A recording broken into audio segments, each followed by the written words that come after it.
What's up, y'all? Welcome to another episode of Music in the Minor League. This week, we're joined by Anna La Mare, who is a singer-songwriter that is currently between Texas and North Carolina. We were fortunate enough to get to sit down and talk to Anna on Labor Day as she was driving from Austin all the way out to North Carolina via New Orleans. So we had a good conversation with her. She came by the house, hung out with her and her dog. Just a great time. Before we get to the interview, let's get our housekeeping out of the way. First up, if you like the podcast, please tell a friend. We'd love to have some more people listen, share on social media, help get the word out so you can help promote these artists we talk to. That's really the whole reason we're doing this, to help people learn about good independent music and people out there at all levels trying to make their careers happen. Next up, if you'd like to be a guest on the podcast, hit us up. We're currently full for season 3, but we'll start doing season 4 in January, so get a hold of us. We can pencil you in, we will. Only thing we ask is that you have some music released. Finally, housekeeping for Brightwire. We have a show this Saturday. We'll be out at Saloon Door West in Pearland playing their Oktoberfest, and then Sunday, we'll be playing at the Houston Oasis meeting, which is at the Montrose Center in downtown Houston. We'd love to see you there. Come on out.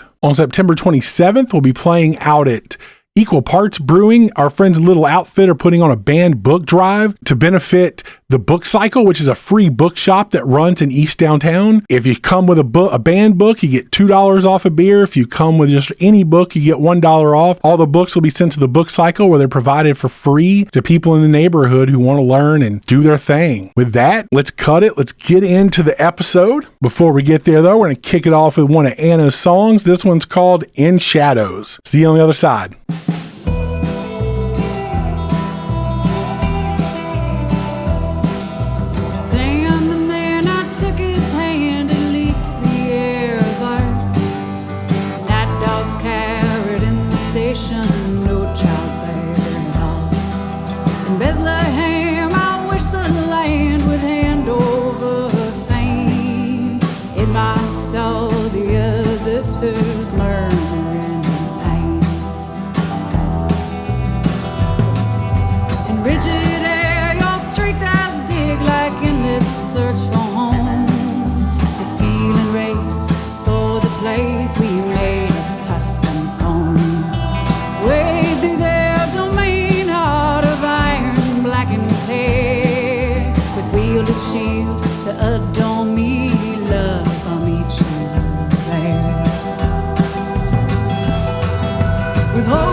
Though you grovel in the gravel, you wonder why you ache. Fatally, I am console to this mighty lonesome war. I pierced hearts in El Dorado to leave these clues at your door. With holy breath below, I am well in shadows. I dove in neglected, clumsy and twisted, straight into the oil, waiting to be fed.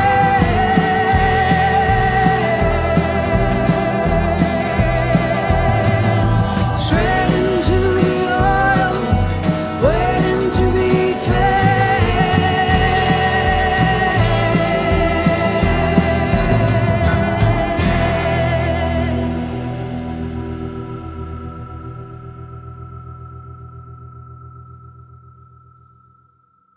All right, y'all, welcome to another episode of Music in the Minor League. This week we're joined by Anna La Mare, whose name I just keep butchering, and we're on like take 6. She's a singer-songwriter that's been described as emotional honey, folky Florence and the Machine. Ooh, I like that. You know, soul-driven embodiment of Joni Mitchell, which I'm digging. Wow.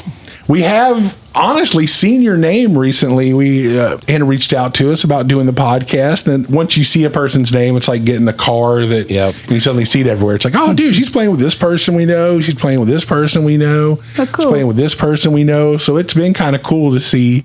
Like, okay, cool, man. Like we're kind of in the same orbit, just haven't met until today. Right. Until today. So here we are.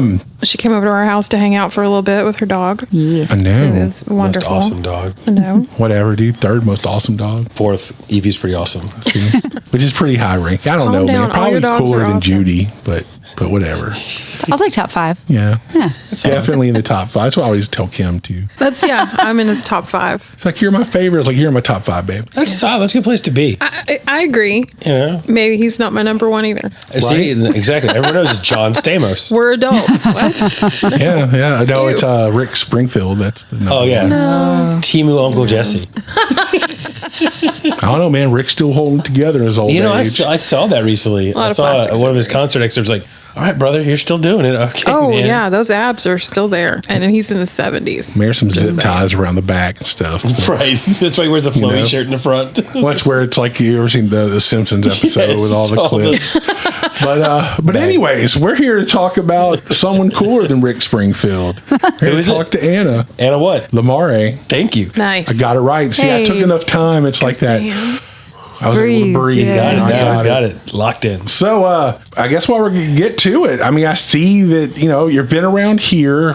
Rumors I've heard is you used to work at the Mucky Duck. I did. So then you were here. And but I know she had North Carolina plates on your true folk singer mobile, the duct tape together Prius that's out on the street, which is awesome. I put some zip ties inside the hood this morning, too. Hell yeah. We did that. I mean, I remember doing the first tour me and Kim did together, and her was a Corolla. Yeah. And we had zip tied like all the stuff underneath the car to keep from Yep. dragging. Exactly. Zip ties are the best things. And duct tape. They're my 2 Yeah. favorite things to take on the road. Nope. That's what's keeping half my life together. I named that car Blaze Foley because of the duct tape. I was like, because he was called the duct tape messiah. Yeah. And I was like, yeah, there you go. That's great. Nice. All right, well, to get to it, I guess, while you don't necessarily look old, you don't look like a 12-year-old, so you're Thanks. just getting into this. So I guess, I don't know, have you had a long history in music? Have you just started playing recently? Tell us about what led you to here. Yes and yes. So I've always played or sang in some mode or another. I did like choir and musicals in elementary and high school, and I picked up a guitar in high school and always brought one somewhere, but I didn't really play it all that much. I went to like a couple open mics here and there. And when I graduated college, I moved to North Carolina, and I got kind of surrounded by the folk and Appalachian scene around there, which was kind of really inspirational for me. And that's when I started kind of singing more. But I kind of always just did it on the side, and it was just kind of a little hobby I had. And then around COVID, I decided to start taking it more seriously, and kind of did this, like, I say I just did it all backwards, because I was like, I'm going to be a musician. Like, do you have more than 3 songs memorized for stage? No. Do you know more than like 2 finger picking things? No. Do you have any gigs or musician friends? No. And I was like, I'm going to do it. It's going to be fine. Like, yeah. All right, cool. I can do this. Yeah. So, but I was lucky because I was like, I had an opportunity to put everything, I just put everything in storage, and I drove to Canada with the dog and stayed with my best friend for 3 months and started learning the music business side and started writing more and memorizing stuff. And then I just started gigging, and that I went on the road like Christmas Eve. It will be 3 years on like the 24th. So Wow. yeah, and I've just been doing it full time since. So it's kind of like it's new, even though it's always been in my life in some ways, but like this is all pretty new. So yeah. Wow. Yeah. You were just like, I'm going to do this. I Yeah. don't know what I'm doing, but I'm going to, it feels like this is what I'm supposed to do? Yeah, it was this like I was pre-med during COVID, and I decided to. You were like, What the fuck hell? this. Yeah, and I was I was in Berlin. I was in Germany doing like a pre-med course, and then COVID hit, and my mom lives in the UK, so I flew back there to like wait it out, and I was there for 4 or 5 months, and I kind of was just like sitting around studying for MCATs, doing all this stuff, and I'm kind of an insane OCD type A, like whiteboard crazy, like, and these are all good things. I don't think they're actually crazy, but like when you're sitting in a room and all of a sudden you're like, there's 10 whiteboards in here and they're all covered in things, and I was like, I don't need to do this to be happy. And so I kind of just like was like, fuck this, I'm not doing that. Can I curse? Sorry, I just did it. fine. So I was like, fuck We're this, I'm edgy. not. It's fine. Sweet, yeah, all right, cool. Yeah, I got that vibe from y'all. So I kind of just like, I don't want to do this. I just kind of I took about 2 years from like to figure out that music was. But once I realized that's what I wanted to do, I had picked up some jobs in between. I quit those. I started working at the Duck for about 6 months, just to kind of be like to ease into the idea and start going to shows and just be around music. And How did you actually wind up in Houston? my ex's work moved us here. We were in New Orleans I was in New Orleans for many years. We met there. He got a job. We got moved to Houston. COVID hit like 4 or 5 months after we moved to Houston. And then I worked at the Duck. And then at some point I was like, I need to put all my energy into this like all at once. And that's when I decided to put everything in storage. But the Duck was a great like entry point to just kind of understanding a little bit more about the scene here and in Texas, and being able to just watch music. And yeah. I bet. Plus, I imagine sitting through things, not to disparage you, but sitting through open mics and stuff, like, okay, like I can do this. Yeah. I'm not good. But I mean, it does kind of tear down that wall where you're like, you see, especially if you sit there for a while and you go to a place that has like open mics, you see people come in that are scared, look like they can hardly play. And then 6 months later, they're showing up and they're putting on like a decent 3-song set. And you're like, oh, okay, it's not, you can get acclimated pretty quickly. Yeah, it helped. And I was going to all those open mics. And I remember like the first one I went to, the guy who runs it, I like brought up my chord charts because I didn't have anything memorized yet, right? Like, and he was like, you have to be up there with your chords. I was like, yes, okay, I don't know. Like, I was just like, don't judge me. It's harder than it looks. Yeah. And but I took, at the time, because I still don't have any music out, and I didn't then, but the only way I could show that I was performing or any kind of thing for the first places I ever reached out to about booking were because they filmed the open mics at the Duck. Mm-hmm. And so I took those videos and I would clip them and then re-upload them to my own YouTube channel. And it was like the first versions of me live playing that I had any access to, which I'm really thankful for. But if I go back and watch some of those first videos, I'm like, good. But I keep them up for that reason. I'm like, it shows me my own growth, and that's really cool to see, actually. So it's like, I need to be proud of that rather than like cringe at it, but I don't watch very much of it at any one time. Well, believe it or not, your recordings do that too. Like the more you put things, just the more you have a record of something, the better you get. I believe that. Yeah. Well, I think, if you reach a point where you release something, you're like, oh, the old stuff was better, it means you stop progressing, and you're like, oh no, like I need to do something, because it's like things aren't getting better. So it's good to look back. You kind of hope you look back on things and it's like, oh God, like I could have done this so much better. But it is nice that they have that big production company that comes and films everything. Yeah. Well, so it's actually, so it's not, is it in-house? It's in-house. It's usually it's the manager, the owner who's back there. And they set up that entire film system in the Duck during COVID so they could live stream shows. And it just auto records. And so every show at the Mucky Duck gets live streamed no matter what, including the open mic. And then it stays up for like a week or so, and then it comes down. But it's all just like, there's somebody in the back, whoever's managing the bar that day is the one changing the cameras up, and they just run the audio kind of straight through. And then I kind of, they've been really cool about letting me do it, but I basically pull the videos down and re-upload them so I can like have, or I was doing that to kind of just be able to showcase some stuff, because after a week they're gone, and they're long videos. So, with like all the stuff in it. So yeah, but it's great they have it. And it's the only open mic I know of that you can actually get like decent footage of yourself performing solo on stage somewhere without actually having to book a gig. So it's like, I think more people should take advantage of it. Yeah. Sure. Yeah. That's good PR right there. You know? Well, yeah, most places are like, well, do you have anything of you playing live? And, you know, that's a room that people look at. It's like, oh, here's me playing at the Duck. They're like, oh, hey. Well, it's a good sounding room. Yeah. Yeah. You know, that's the nice part. It's not like someone's crappy cell phone video of you playing. Right. Like, how many of those do we have floating around? Yeah. They have like close-ups and it's nice. Like, And your friends singing off key. It's great. In the background, yeah. Actually, it's the foreground. You're in the background. It's like, thanks, Right. Mostly what you Dan. hear is them singing. You just ruined my song. People talking right by there to the person taking the Right. video. And you're just like, You stop listening to the songs. You're like, oh, wait, that's interesting. yeah. They finished The camera kind of goes to the side. Like, Okay, so we all know those videos. Oh, dude, yeah, they're all over the internet. You know, we're all guilty of them. It happens. Yeah, I've kind of avoided the live videos in recent times. I'm like, they never sound good. I don't look as good as I think I do. You know what I mean? That's kind of it, too. It's like, oh, God. That's, Right.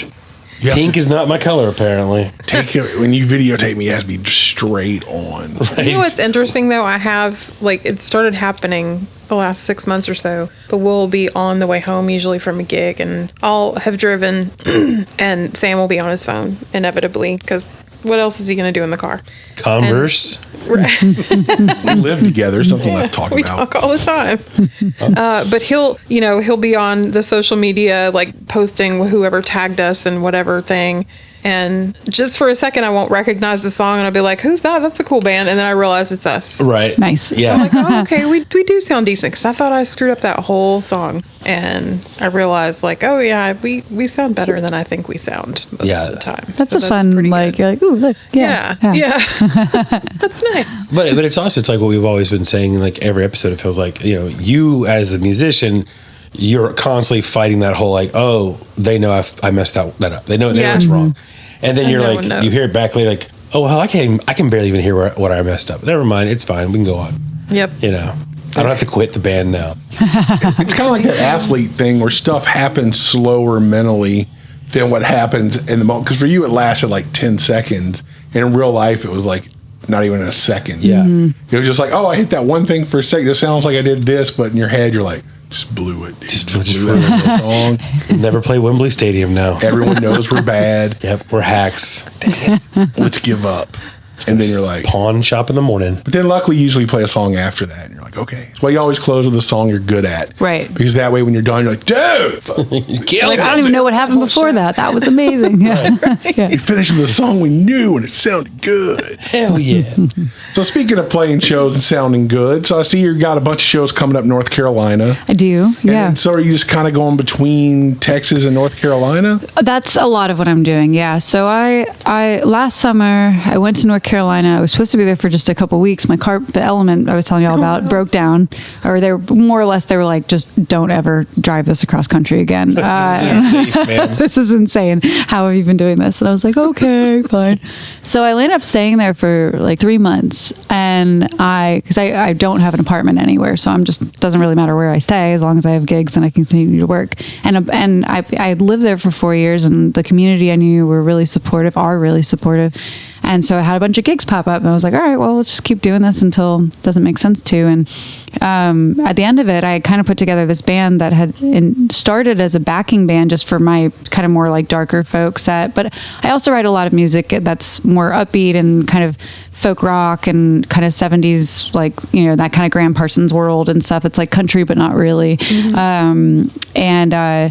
And so I've got a lot of like the bigger kind of Southern Gothic ballads and kind of rock anthems and stuff. And so we started doing more of that because they sounded so good on it, the way the individual musicians came together. So I was like, well, hell, this is what we should do instead of like try to back up my darker solo stuff. And it became a band. And so I gave us a name, which is Damn Sam. And, which I like it. Thanks. It's from a Ryan Adams tune. Somehow, like back then, I was considering moving back there, and so I booked this residency that basically starts this weekend. But I booked it for every single month through January, which means that I have to be back there every single first weekend of the month, which is, I'm super excited to be, but there's a lot of movement. And I didn't really know what the fall was going to look like when I booked it like 8 months ago or 9 months ago. So it was, now that it's already, now that it's happening, I'm like, oh, I'm going to be on the road basically till January, or till February. So this is kind of the beginning of that, like, and I've been back and forth in between those times, but just not as consistently. But I love the music scene and the people of Chapel Hill, North Carolina, and I love playing there, and I get to gig a lot, and it's growing, it's great, but I am technically Austin based, so I'm just trying to kind of see if I can make that route as a whole kind of work. So I've been trying to build up on the route as well and stuff, and kind of make that something I can do, maybe not every month, but every couple months and stuff, and just continue that. So yeah. Wow. That's how you do it. That's smart. I mean, try to capitalize. You're gonna be making that path anyway. Might as well see where you can find along that path that's somewhat lucrative. Get you to the next town. Exactly. Yeah, that's awesome. So it's been good. Houston, is a spot. I always go to New Orleans. Columbus, Mississippi has kind of come up as a new place that's been really good to me. And then I usually go to Nashville, but it's hard to gig there. It's just good for connection and community. I've got some nice people there I really like, and then but so there's a lot of gaps and pockets in the route that I'd love to fill out, but I just haven't quite gotten there yet. But the one thing I've started to do, which I'm really glad I am doing, is I've started, because the people that are in Damn Sam can't really leave Chapel Hill because of their jobs and families. And so I've taken the idea of that set though, and I'm starting to kind of like, what's the word, like when you open up like a new McDonald's franchise, I'm kind of starting to franchise it a little bit. So I'm like in very low terms, but I'm doing Damn Sam shows in Austin with Austin musicians, and I'm doing Damn Sam shows. I've got one coming up in Houston next month. That's going to be all with local Houstonians. Oh, cool. And so I'm basically just like giving the set list to locals, so I don't have to take a band on the road, but I can do full band shows with the same idea. And so that's actually really fun. I'm enjoying that. So you're taking the Green Jello approach to being in a band. Green Jello, tell me more. The band Green Jello has the huge hit. Yeah, Three Little Pigs. They did the Three Little Pigs song. That was his song. Danny Carey was a drummer for them from Tool. Yeah, Maynard James Keenan was involved with it. He's involved with it too. Cool. And what was funny is as members in bands, they go and do other things. And I guess he got tired of having to like work around everyone's schedule. So he basically has Green Jello bands all around the country. Yeah. And he just sends them the music. They learn it. I think he gets in town like a day before the shows, because they'll do like a state. Yeah. And that's what he'll fly in. They'll do all the shows, and then he goes on to the next one. Yeah. And it's great because he controls everything, because the guy's kind of a control freak. But he can be in charge of all of it. And, if you don't play right, he doesn't book you for the next time he's coming through. But then also like 2 episodes ago, Chicago and Houston. What was his name? Yeah. Oh, yeah. Kerosene Star Scott. Yeah. Scott, yeah. He does the same thing. He's from Chicago, lives in Houston, and he has the same band but different members in Houston and Chicago. Yeah. I love it. It's also, it makes it more like, I enjoy the process of working, because I get to try working with new musicians, seeing how the songs can turn out. Like they go different directions there, and depending on like so far how it's been working. Like, for example, the band in Houston I've got is more of like a bluegrass setup, which I love, whereas the one in Chapel Hill is a little bit more kind of like electric / jam bandy. Oh, cool. And we've got the same set list more or less, but it just is going to be it'll just be a different variation of how they come out. Same kind of energy, but just, so that part's really fun too, because it's a great way to like try new stuff and I don't have to worry about any travel for anyone, or and I show up the day before, do rehearsal. And smart. I love it. Is this how you replace me? You find a health in every state? Right. Just like, I don't know, man. We're the only, all the shows we play, like I've never seen another dobro player. Because I take them out before they can walk through the door. He's an assassin, you guys. It's like Highlander. There can be only one. You're the fucking Highlander, you weirdo. How do you know this? That's what I'm saying. So at some point, I've seen you sleep, you weirdo. What are you watching when I sleep? Sort of, he's asleep now. I get up to pee, and you're snoring like a weirdo. I do snore like a weirdo. Yeah. Maybe. Yeah, I do. I talk in my sleep too. Yes, you do. I will have full-on conversations. I'm not scared about it. There are no skeletons in my closet to be scared Freaks of. me out though. Wait till I sit up and like I'm sitting up looking at you, and I'm asleep. It happens. No. Yeah. I think that's We've why I been got traveling divorced, together yeah. for like 6 years. You should have warned a bitch about that. You didn't before ask now. him. There was no questionnaire when I joined this band. That's like, true. you know, It's come on. okay. There should have been. I sleep through it. I'm usually like just. I have some of my best ideas when I'm just talking in my sleep. I'll be honest. See, it's probably good that you have a band in every port because I have to share have to hotel deal with rooms this. with people. Yeah, you could be Also- sharing a hotel room with this dude. That's not a good experience, I guess. Yeah, I can couch crash as Whatever. as a winner. It's an easier sell, right? People are like, "Oh, it's just you and the dog." Yeah, Yeah. come on. Yeah, as soon as it's two people are like, I don't know. Oh, dude, Yeah. that's two people. Like, hey, gorgeous. Yeah. Mid-episode stretch. yeah, you got to. Get that. She flew that tail. slobber that way that time. This is Isla. I don't think I told Sam her name. Oh, So yeah. Isla's coming around to visit. Got Road Dog. Heck yeah. Oh, so you can't beat Road Dogs. She a good lady. Oh yeah. Well, we'll get to the point. I know while we're playing with Isla, we can talk about you're working on recording right now. I am. Yeah. So I got the City of Austin's live music grant, which was a nice. I was super excited about it. I haven't really advertised it yet because once I advertise it, I have to do it. Like I have to use the money, and I mean I have to do it anyway. But I didn't want to like put it out there officially until I like had something to say more than like, I got a grant, like what the hell do I do now? Like, Yeah. And so I've been kind of figuring out like the studio I want to work in and who I want to work with production wise and all that stuff. And I'm still pretty new to Austin, so I don't really have my my people yet, like my band and like that one person. I have a couple people I'm starting to feel about that way with certain instruments, but I'm a little precious, a little particular about a decent amount of kind of instrumentation stuff. So I'm in the process of that beginning. I'm pretty sure I found the producer and the studio I'm going to work at, and we're just kind of figuring out how to do that. And so I'll probably be doing pre-production and recording in like February, March of next year. Okay. So I'm kind of like, I've got enough songs by a long shot for it. It's more just like honing in how it's gonna go and stuff. So yeah, which I'm so excited about because I've tried to go to record music like 3 times now, and the experiences have all been very different, but for one reason or another, like they're just not done or haven't been able to finish them. But I have a couple singles at a studio that I've been working on for like the last year and change, and we're just in the last part of like adding a little bit of something to give it that like salt and pepper it needs.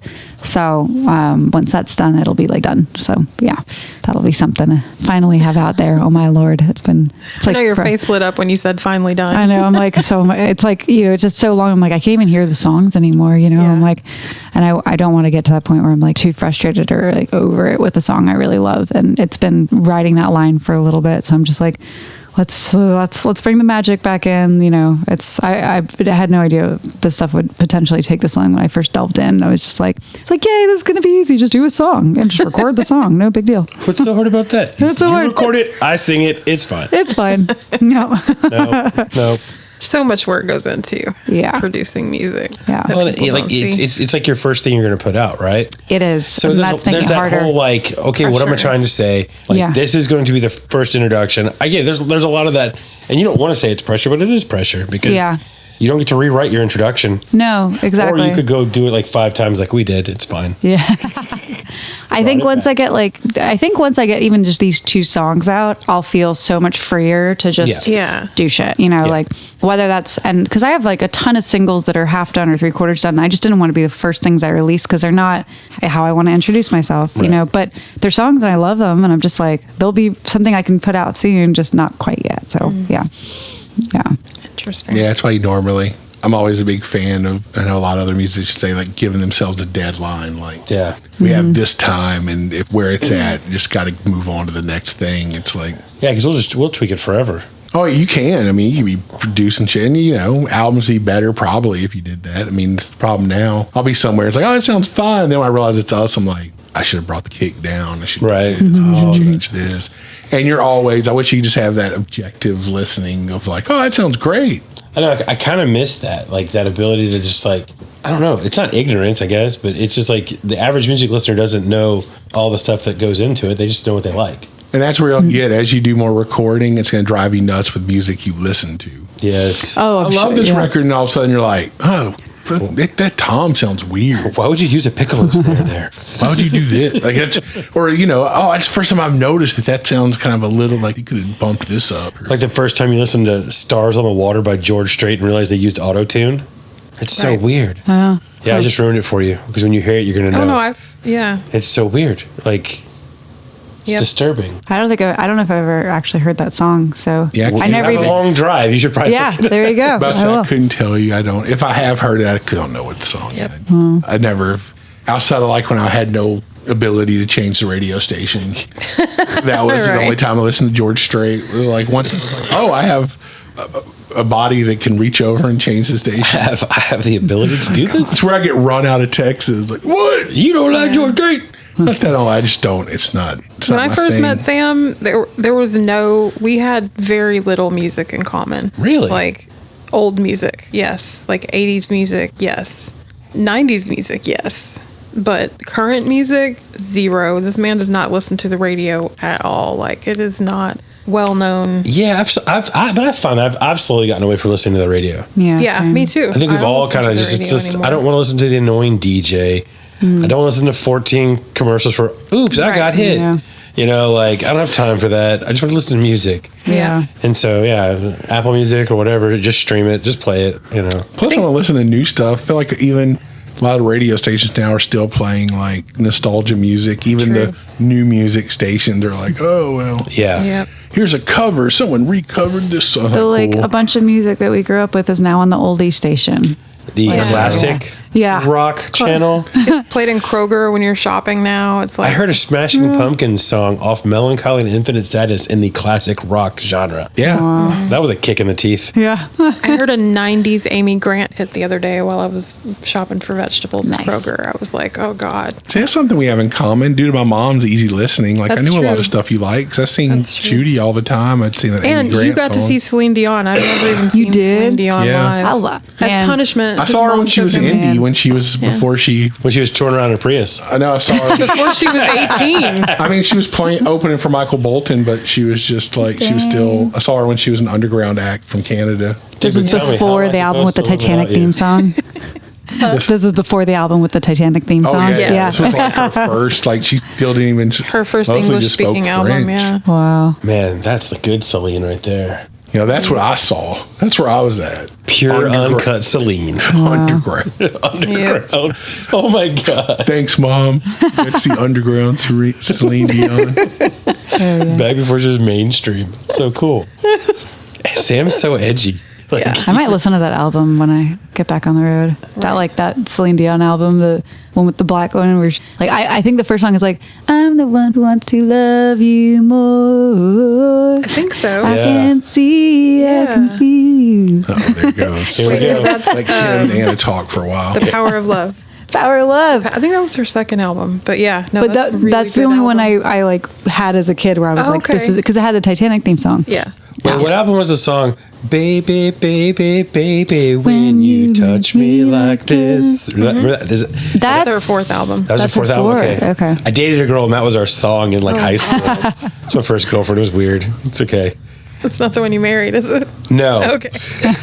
No. I dated a few women before I got married. Oh, Kim. okay. I thought you just had the one girl. I didn't know. We're not Amish. We didn't court for a year. You Jeez, no. I didn't had to know. ask permission from her father. You kind of look Amish. I didn't know. What kind of conversations go when I'm not here? You do kind of build So stuff many. and like sculpt and things. I mean, you have a lot of maybe, dude. That's what you do. Next help. Maybe when you're next help wife Mennonite. I'm gonna find me a Mennonite woman. I think, dude, that's the play. Maybe like when you're sleeping, you talk in your sleep like that's your other life or world. I'm that you thinking don't- so. yeah. Like, what the hell? We can come still do Brightwire shows out in the wherever you call Will that it be a compound. strictly acoustic, but no you can electricity? only play like Yep. we could do it. I mean, All that's acoustic. great. This could happen. I do love the Midwest. We can give y'all rides places because you can use other people's I cars. can't not drive. your I can't own. drive. I have to, but I can ride along. Your kids are going to be like, what the hell happened to Dad? So when will Trey do his Rumspringa?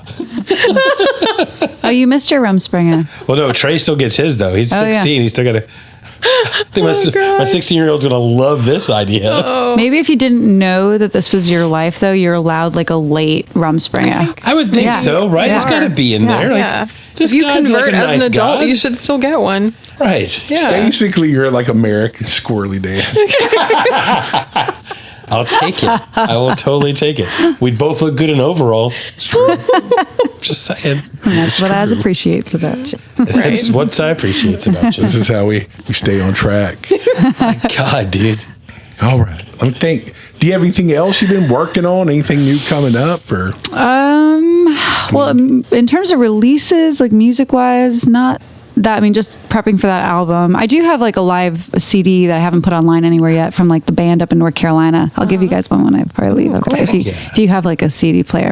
We do. My Prius has a 6 CD changer, so Oh, I'm just jealous. like, Watch out. I don't. Wow. But I've got. I'll give you guys one. But that's the only thing I have like actually like kind of out, but it's just bootleg CDs, so I haven't put them up anywhere yet. I will at some point soon. So I do that. I do kind of like, I use like Substack. I do that for kind of writing, and I do a lot of kind of digging into songs and music and writing stuff, and also give kind of updates on my stuff. So I have like a lot of info about like upcoming things I put up on there and whatnot. But really, it's just like being on the road these next like 4 or 5 months. So I'm driving up to North Carolina. I'm going to Americana Fest.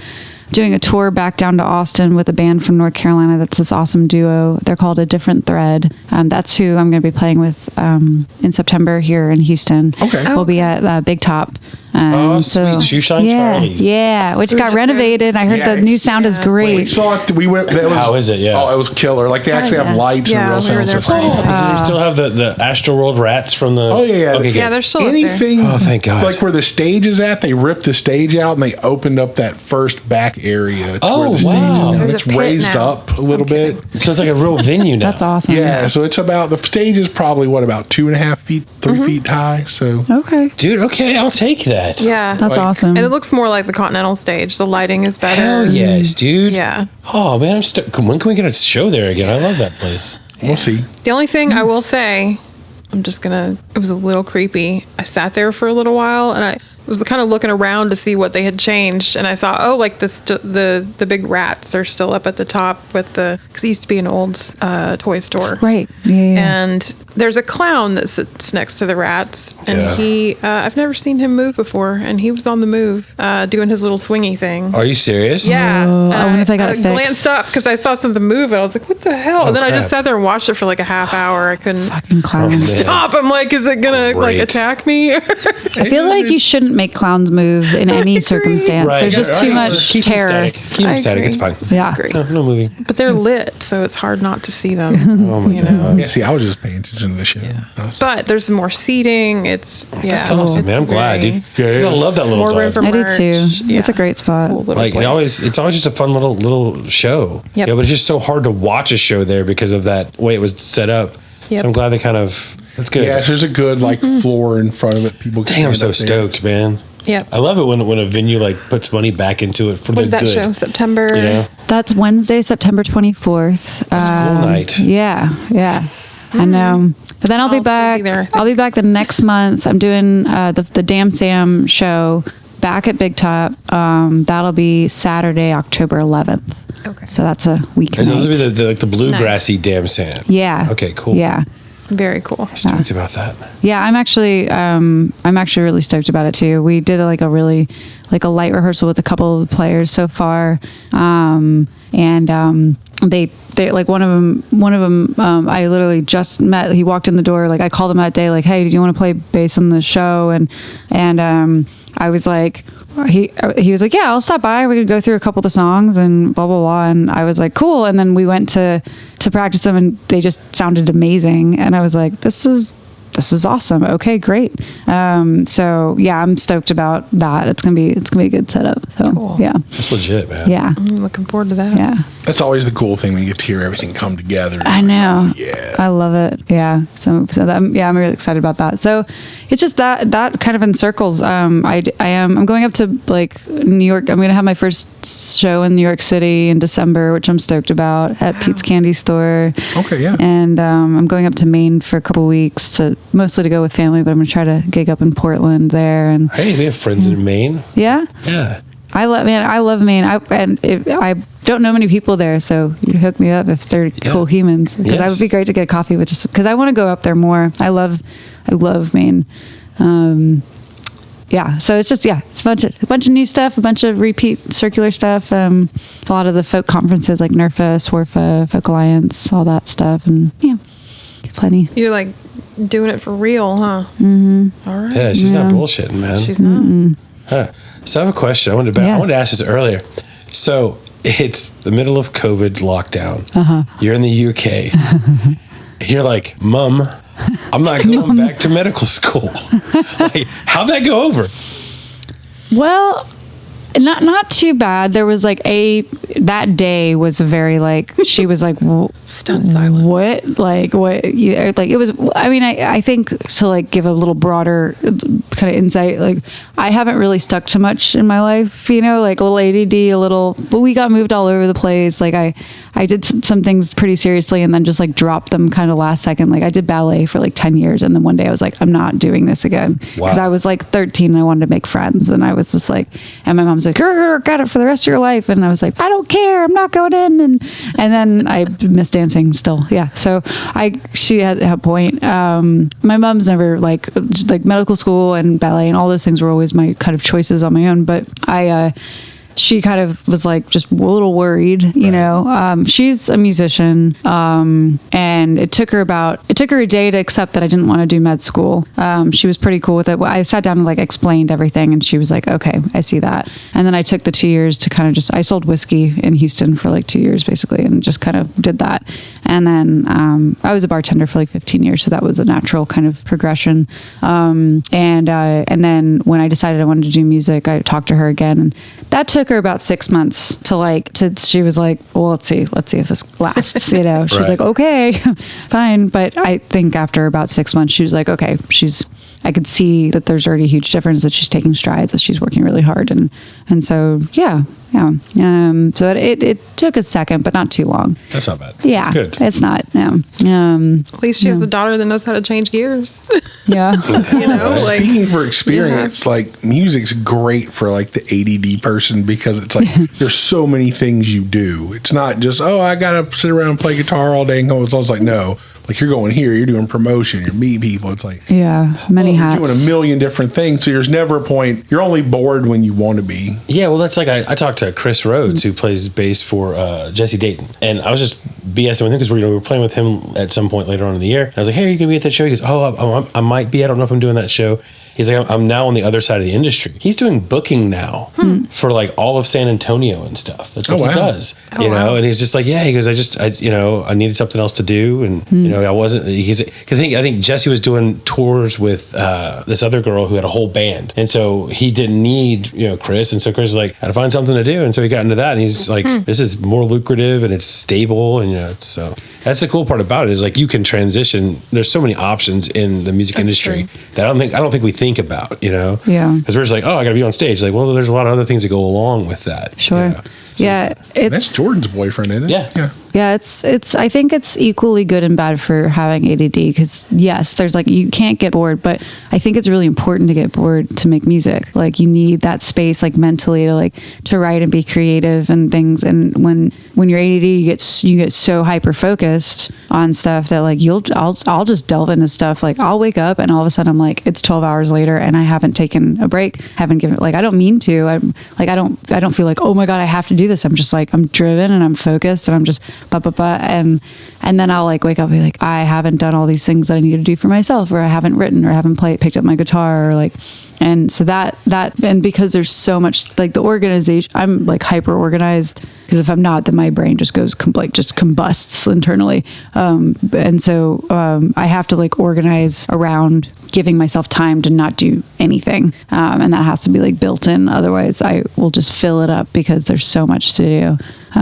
And so that's a lesson I'm trying to like work through, because I have, you don't want to wake up and be like, all I did was work. Like where, you want to make sure you have the joy and you don't get burnt out and all that. So yeah, it's like both sides of it. I think it's a superpower, ADD, in like terms of allowing me to do so much stuff, but I also have to watch it because of it, I think.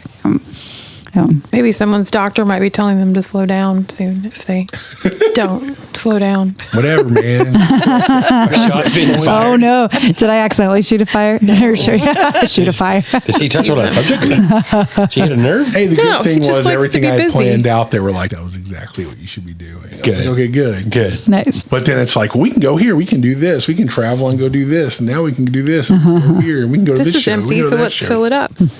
And I'm with you. I don't have ADHD, but watching someone with ADHD for 10 years, like I do consider it his superpower for sure. It's how he gets everything done that gets done. But also like I see that he doesn't have the ability to apply the brakes like at all. You won't do it unless someone makes you do it. Is this a podcast or intervention? What is it? No, I'm just saying like to it's see, good that you thing. have that acceptance It of helps both drive sides. people. But yeah, I mean, there are Yeah. points where you have to be like, okay. Yeah, for sure. Yeah. For sure. Like I didn't know until like probably 3 or 4 tours in that, Sam makes an itinerary. Oh. Like, and I was like, wait, there's an itinerary? Oh my God. And you were like, yeah, there's an itinerary. She's like, I'll share it with you. Let me tell and you. she did. And I was like, oh man, well, if I'd have known this, I'd have followed this. This is good. I have like a crazy schedule I make for myself every week, so I don't like go off the rails. Yeah, and like it's, this it's time, overwhelming this time is looking. this, Yeah. this time, this time is Yeah. this.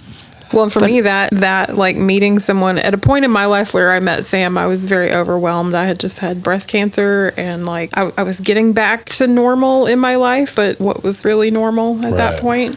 And like I had anxiety about everything new that we were doing. I was in this different relationship, and when we were going to go on tour, I was just like, I don't know if I'm going to be able to do this. Like, I'm not sure how he travels. Like we've never traveled together, and he showed me the itinerary and I cried. Like I literally cried. I was like, oh, this makes me feel so much better. I know exactly what we're doing. Right.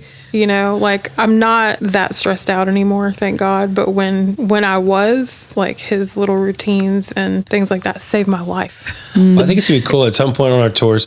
When we go to start a tour, we'll get a little like folder. It's a tour folder. It'll have our itineraries for all the day. I can't wait for this. Have you not seen John and Rebecca have their little folder? I'm down with this. Like, this is awesome. Then I just know do We it. had I one care starting about the out. environment, so I don't print it. I just send y'all the That's Yeah, fine. the link on your phone. It's cool, man. I can I'll put it on my Google glasses so I can see it. Oh, got it. But that was her thing, man. When I sent her that was when the like Celine Dion song kicked on. It's like she punched her chest. That's and true. I'm in this Like, to I love win this this. man.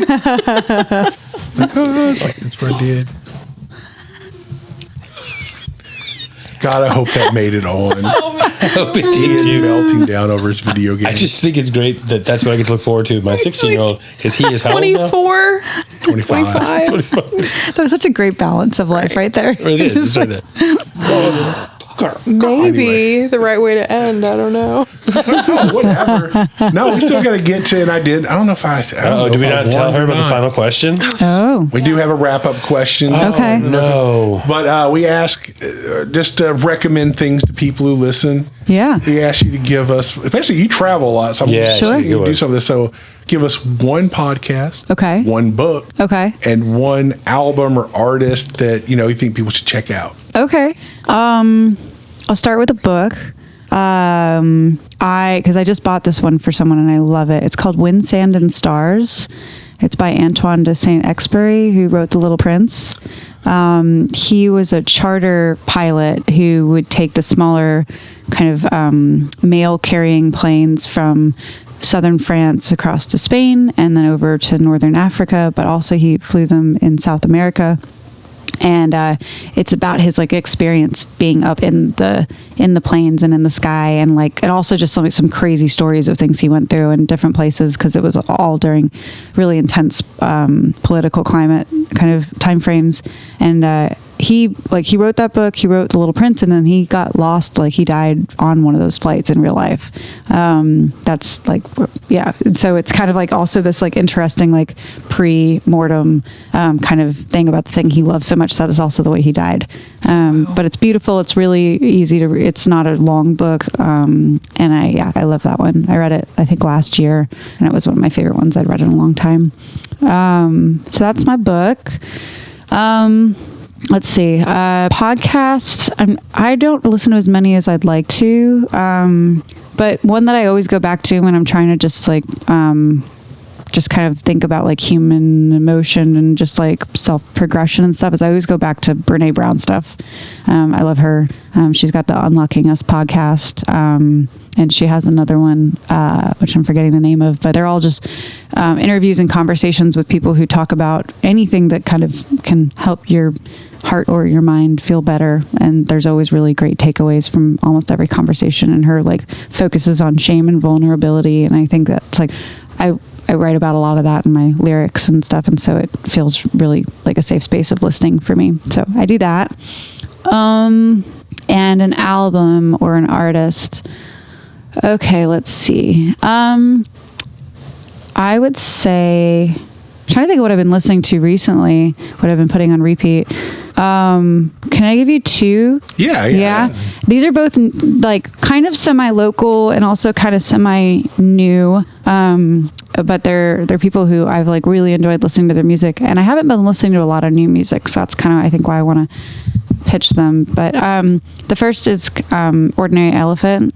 I just, in terms of just like really calm, sweet, kind of roving music, their harmonies, and I just love their stuff. And so, I'm forgetting the name of their more recent album from last year. You're so panty, Isla. So much panting. But it's got some gorgeous songs on it. And then the album I've recently been like listening to a lot of is the new Tony Camel record. Do you guys know him? He's out of I think he's based in Dripping Springs, but he's bluegrass. He comes from a bluegrass background. He had a band called Wood and Wire. Yeah. And then he put out a solo record recently that I'm just really enjoying. I feel like it's got a lot of I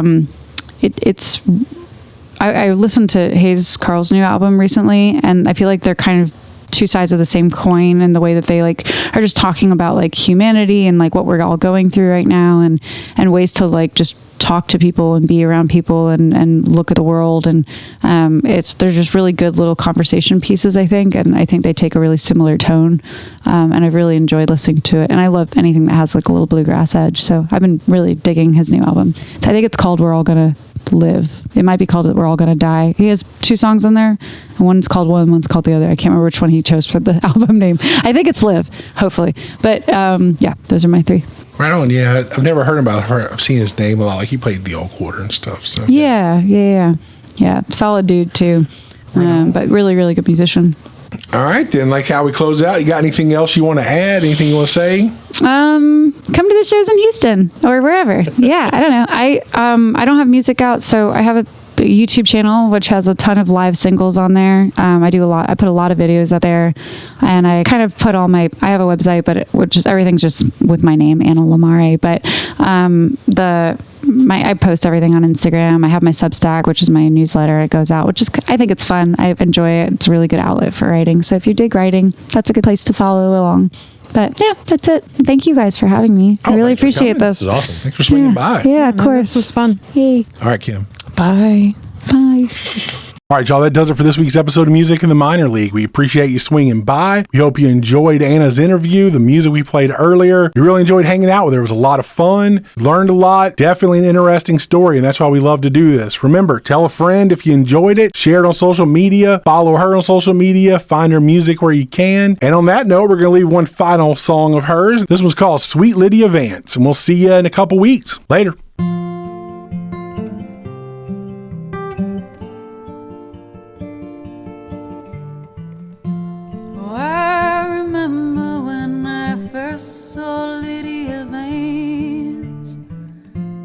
Like a shadow floating across open sand. It meant everything, for I would lose her again. Immortal in my mind, my lost love, Lydia Vance. Furious angel works late with the dead. A voice so soft, fingers still unwed. She'd remind me still water weighs down stones. But place your palm in the cold creek bed, the earth is never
Dead folks so heavy, like they're clinging to a cliff. You asked if everything dissolves like this. I bathed in black, you in a clean bleach sheet. My heart broke like a chorus of scattered wings. The horizon now sheds red as it grows, a mortal billow of ravens, rain, and bones. Oh, Lydia, I'm a puppet without strings, falling into your tune for eternity. She said she knows the screaming of the years, the shrouded woman they'd send for mama. She bade John Wesley and served the paupers, granting them a deeper grave than any rich man who'd been saved. Hell is certain. Across the cracks we've danced on my dear sweet Lydia veins. Oh, my dear